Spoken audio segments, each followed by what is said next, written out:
এই সরকার গঠন করার সময় তো আর এই বিবেচনাগুলো আসে নাই। তখন হাতের কাছে একজন আন্তর্জাতিক খ্যাতিসম্পন্ন মানুষ দরকার, যে ভারতকে মোকাবেলা করতে পারবে, যে সেনাবাহিনীর তখনকার যে অবস্থান সেই অবস্থানকে সুসংহত করতে পারবে, ছাত্র জনতার গণ অভ্যুত্থানকে সংহত করে দেশকে একটা রাজনৈতিক সংঘাতের পথ থেকে একটা গণতান্ত্রিক উত্তরণের পথে নিয়ে যেতে পারবে, যার একটা আন্তর্জাতিক ক্যারিশমা আছে। এইরকম একটা লোক দরকার ছিল, সেটাই ছিল প্রায়োরিটি।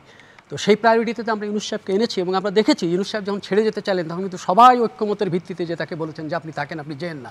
সুতরাং এইসব কথা বলে এখন লাভ নেই। এখন না, ওই প্রশ্নটা কিন্তু আবার আসলো, সম্মানিত প্রধান উপদেষ্টা যে পদত্যাগ করতে চাইলেন বা ছেড়ে দিতে চাইলেন, এটা তো তিনি কখনো বলেন, এটা এনসিপি বলেছে। এই জায়গাটা নিয়ে তো প্রশ্ন, তিনি অস্বীকারও করেন নাই যে এনসিপি বলার পরে তিনি কিন্তু তার প্রেস সেক্রেটারি অস্বীকার করেন নাই, কেউই অস্বীকার করে নাই, এবং আমাদের সমস্ত রাজনৈতিক দল তো তার সাথে পরে আলোচনা করেছে।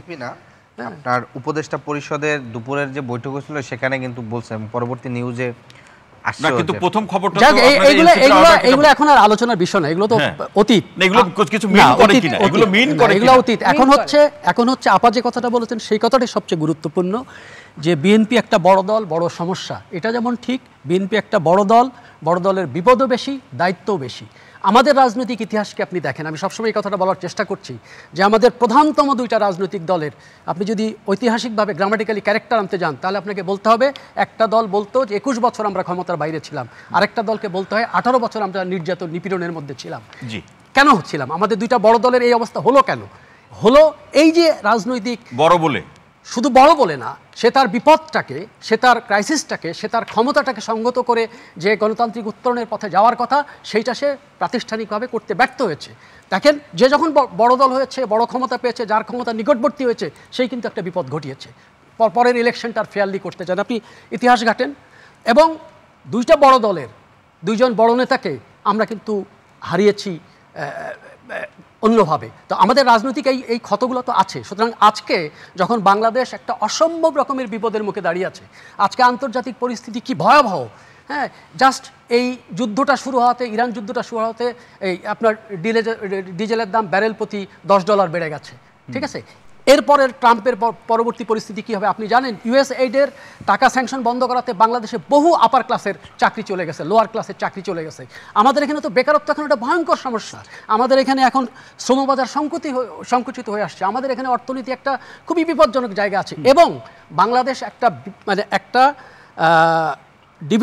এজের দিক থেকে একটা সিনিয়র জেনারেশন চলে যাচ্ছে, একটা নতুন জেনারেশন আসতেছে। এবং আমার যেটা হিসাব, 4.5 কোটি নতুন ভোটার এবার প্রথমবারের মতো নতুন ভোট দেবে, তাদের মাইন্ড আমরা জানি না। তাহলে আমাদের রাজনৈতিক দলগুলোকে সেগুলো চ্যালেঞ্জের মধ্যে আনতে হবে সেগুলো। এবং এই শুভকিবরা ভাই, এই যে জুলাই চার্টারের কথা বলা হচ্ছে এবং এই যে সংবিধান সহ নির্বাচন এবং বিচারের প্রশ্নে যে ঐক্যমত্য কমিশনের সাথে যে আলাপ আলোচনাগুলো, আমরা বিভিন্ন বিষয়ে একমত হতে দেখছি, আবার বিভিন্ন বিষয়ে মতের বিরোধও দেখছি। এই যে বিষয়টি নিয়ে দূরত্ব হচ্ছে, মতের বিরোধ হচ্ছে, সেটাই আসলে সময় লাগছে সেই বিষয়ে একটা সিদ্ধান্তে পৌঁছতে। এটা কিন্তু পৃথিবীর যে কোনো আলোচনায়, যে কোনো নেগোসিয়েশনে সব তো একমত হয় না, কোথাও না কোথাও যেহেতু একটা জায়গায় আমাদের আসতে হয়। আমি তো বললাম যে আজকে আমি যখন ধরেন সালাউদ্দিন সাহেবের ব্রিফিং দেখছি, আমি যখন এনসিপির ব্রিফিং দেখছি, আমি যখন জামায়াতে ইসলামের ব্রিফিং দেখছি, অ্যাজ এ জার্নালিস্ট, একজন পলিটিক্যাল অ্যানালিস্ট হিসেবে আমার কাছে মনে হচ্ছে বডি ল্যাঙ্গুয়েজ খুবই ইতিবাচক। এবং একটা রাজনৈতিক এই প্রথমবারের মধ্যে এটা এই সংস্কৃতি তো আমাদের ছিল না ভাই, আমরা তো আলোচনাই করতে পারি নাই। আমাদের দুইজন প্রধান রাজনৈতিক দলের নেতা কবে কথা বলেছেন সে আপনি স্মরণ করতে পারেন? এখানে তো বসে আমরা আলোচনা করতেছি। এবং বিএনপি যথেষ্ট, এই লন্ডন বৈঠকের ফলে তো বিএনপির বডি ল্যাঙ্গুয়েজই চেঞ্জ হয়ে গেছে। তারা যেভাবে আলোচনা করছে, যেভাবে কথা বলছে, যেভাবে ইতিবাচকতার কথা বলছে, আজকে তারা বলেছে যে আমরা 10 বছরের প্রধানমন্ত্রী নিতে পারি, কিন্তু এনসিপির এই শর্ত থাকবে না। তো তারা তো তাদের একটা প্রস্তাব দিতেই পারে, এইটা তো আলোচনায় চলছে। সুতরাং আমি মনে করি যে আমরা এখন একটা ইতিবাচকতার দিকে আছি, আমাদের রাজনীতি কিন্তু এখন একটা ইতিবাচকতার দিকে আছে। এবং সায়ন্ত সাগর যে কথাটা বলেছে তার সাথে আমি একমত যে এই সরকারের পক্ষে ইলেকশন বিলম্বিত করা সম্ভব না, কারণ এই সরকার ঢাকায় বসে 22 জন আছে, গোটা দেশ চালায় কিন্তু এই সরকারের কোনো লোক নাই, গোটা দেশে পলিটিক্যাল অংশ। কিন্তু যে অভিযোগটা আছে, যেটি এখানে আদিব ভাই আছেন তার কথা শুনবো, যে সরকার এনসিপিকে একটা পলিটিক্যাল বেনিফিট দিতে চায়, নির্বাচন পরবর্তী একটি রাজনৈতিক ভালো অবস্থানে এনসিপি যাতে থাকে সেই প্রচেষ্টা সরকারের মধ্যে আছে অভিযোগ করছেন, বা অনেকেই আপনারা বলছেন অভিযোগ আছে, সেটা মানুষ দেখছে। এনসিপির কর্মকাণ্ড না, সেই অভিযোগের দৃশ্যমানতা দেখছেন কিনা আপনি? সেটা কি দৃশ্যমান মনে হচ্ছে? আমি এটা পলিটিক্যাল বাহাসের মধ্যে এই জিনিসটা দেখছি। এনসিপিকে আমি যাই কিন্তু একদম মাঠে ময়দানে খুঁজে পাই না। ঠিক আছে, চাঁপাইনবাবগঞ্জের কানসাটে যায় আমি এনসিপির কোনো উপস্থিতি পাই না, ওখানে আমি জামাতের উপস্থিতি পাই, ওখানে আমি বিএনপির উপস্থিতি পাই।